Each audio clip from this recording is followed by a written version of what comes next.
Tim penggerak PKK Kabupaten Aceh Tenggara menggelar rapat koordinasi, menyerap aspirasi dan persoalan yang terjadi di masyarakat. PJ Ketua Tim Penggerak PKK Aceh Tenggara Yulia Yusuf Syakir mengatakan, Selasa 3 September 2024 seluruh pengurus PKK di Aceh Tenggara berkumpul untuk mendiskusikan serta mencari solusi atas persoalan yang terjadi di masyarakat terkait dengan 10 program pokok PKK.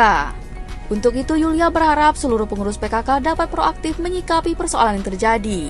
Harapannya ke depannya insya Allah dengan adanya forum diskusi ini, kita nanti akan mengetahui apa permasalahan yang dihadapi di desanya, di kecamatannya, permasalahan apa, sehingga kita dapat bersama-sama menyelesaikan keluhan dari masyarakat. Selama ini kan ketuanya langsung turun ke desa, melihat langsung bagaimana keadaan masyarakat di sana, baik terhadap anak-anak di sana, bagaimana kesehatannya, kemudian lingkungan keluarganya bagaimana, lingkungan sekitarnya.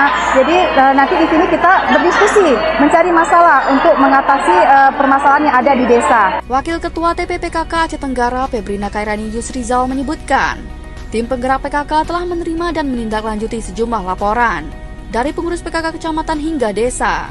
Sebagai contoh berupa laporan pengurus PKK tentang dugaan kasus stunting pada seorang balita warga desa Laweking, Kecamatan Bambel. Pengaduan tersebut telah ditindaklanjuti dengan turun ke lapangan serta berkoordinasi dengan dinas terkait untuk penanganan. Ini saya rasa Ibu Narasumber termasuk juga ke dalam tugas-tugas dari kita, karena dia menyebutkan pada saat itu ada seorang anak, dikatakannya itu adalah stunting. Tetapi sampai dia stunting itu kan sudah ada angkanya, sudah ada kategorinya. Tapi dia kirim kembali, ini anak stuntingnya.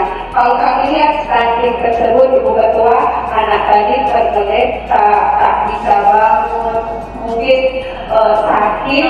Kalau kita bilang itu mungkin bukan stunting, memang tumbuh kembangnya tidak sesuai dengan umurnya. Dalam rapat koordinasi tim penggerak PKK Kabupaten Aceh Tenggara yang digelar Selasa 3 September 2024, kembali disampaikan 10 program pokok PKK yang harus dilaksanakan oleh pengurus.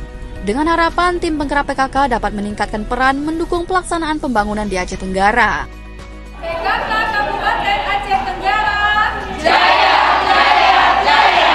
Tim Liputan Diskominfo Aceh Tenggara.